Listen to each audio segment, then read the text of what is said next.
One should never refriend someone that has tried to destroy your character, money, or relationship. A snake only sheds its skin to become a bigger snake. Now, in the case of Harry and Meghan, is there truly a real way for them to come back into the royal fold? Or have they permanently burned all of their bridges? In terms of the royal family, in order for them to survive, they have to have a deep circle of trust. And with Harry and Meghan, it is definitely reap what you sow. And in my opinion, that mythical olive branch does not exist. Harry and Meghan are permanently out of the royal family. But could Harry possibly weasel his way back in? You guys, we have a lot of juicy royal daily tea to get through today, so you know what to do.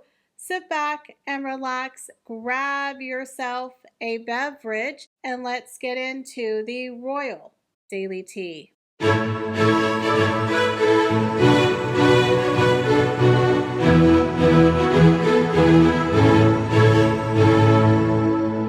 So, a news article came out that Prince Harry dealt 3 royal humiliations in just weeks with trust broken.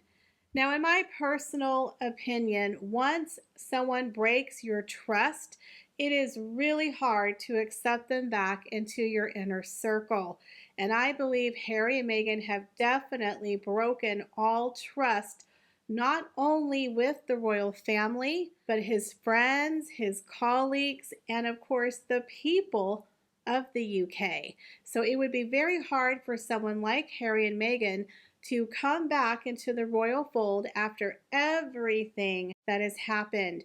Now, in my personal opinion, I don't believe for one moment that Harry and Meghan ever fully intended to leave the royal family. I believe Harry and Meghan were a bunch of spoiled toddlers, throwing their toys out the pram, throwing a little fit, telling the royal family and the queen, you're not doing what we want you to do, so therefore we're not going to play ball. We're not going to do what you want us to do because we're special. So instead, what did they do? They ran off in 2019 to Canada to have their own holiday, just the 3 of them, because they again were trying to show the royal family, we're not playing your game.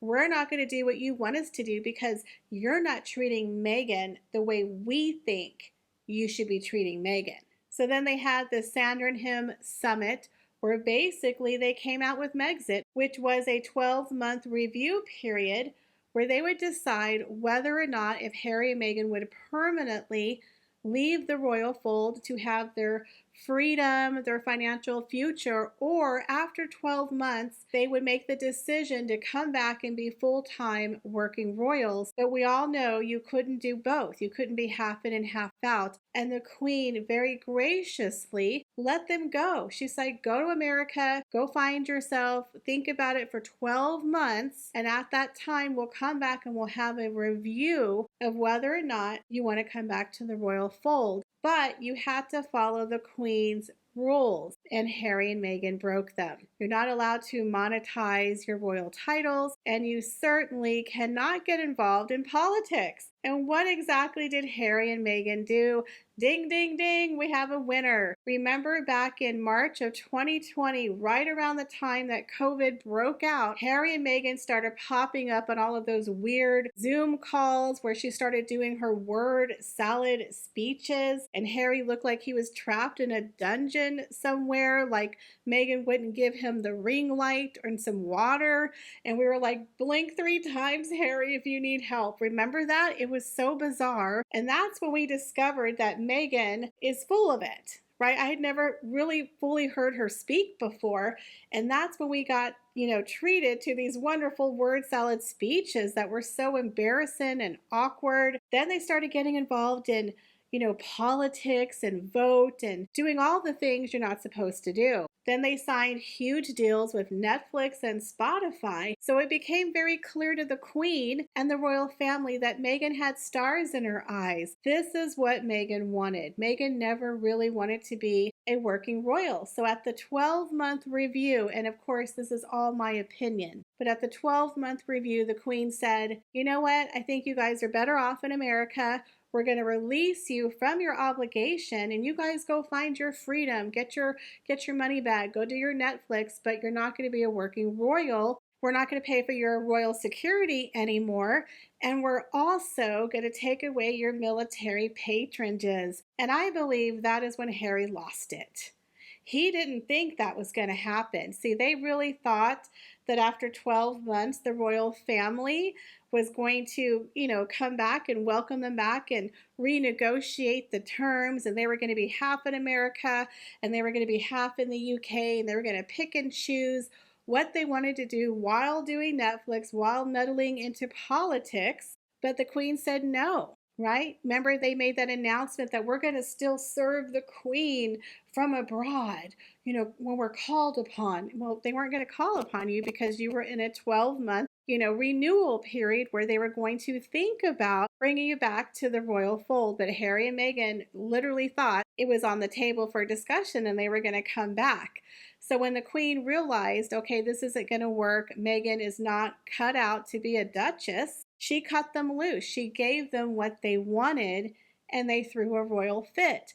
So you remember the Oprah Winfrey interview was March of 2021, right after the 1-year review period when the Queen said, no, we don't need you back. And they were livid. So of course they had nothing to lose at that point. And what do?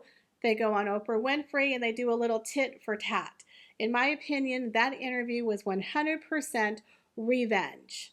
So they thought, okay, you're not going to give us what we want. Well, then we're going to go on TV and we're going to tell the entire world what we think about you and how horrible you treated Megxie. And I believe that Harry and Meghan really thought that after they went on the Oprah Winfrey show that the royal family was going to be so mortified that they were going to call Harry and Meghan and publicly apologize for the quote-unquote mistreatment of Meghan, and they were going to, extend the olive branch and say, okay, we'll do whatever you want.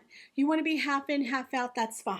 But the royal family didn't do that. They said, recollections may vary. The royal family doubled down and they held back, and I believe Harry and Meghan were floored. That's right. Now you have to remember, Charles gave him a check for $4 million.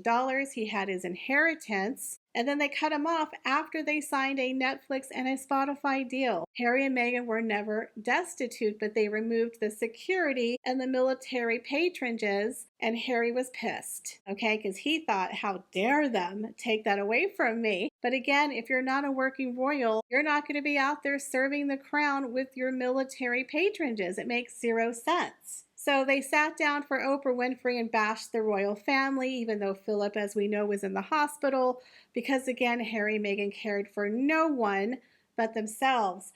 But the problem is, I personally believe that Harry and Meghan never realized how large the repercussions and how long these repercussions were going to be. I don't believe they realized at the time how detrimental those accusations they made toward the royal family were. And I guarantee you, 4.5 years later, Prince Harry never imagined his life would be what it is today. He never realized he would be 100% cut off, not only from his family, but his friends, his social circle, his royal patronages, his security, his royal privilege, everything he had known in his entire 35 years at that point was completely taken away. Now, the Duke of Westminster just got married, and you got to know that has to hurt that he realizes he couldn't be invited to that event. Then we had the trooping of the color. Harry could have been on horseback sitting with William and Princess Anne and Prince Edward. His children and Meghan could have been on the balcony with Catherine and the Wales children. They could have sat there, all been together. But because of him and his wife's greedy life choices, his children are now denied their heritage. So there's a story that he's shopping for a house near his father's Highgrove house. I do believe that could be true. I believe it's for Harry and the children.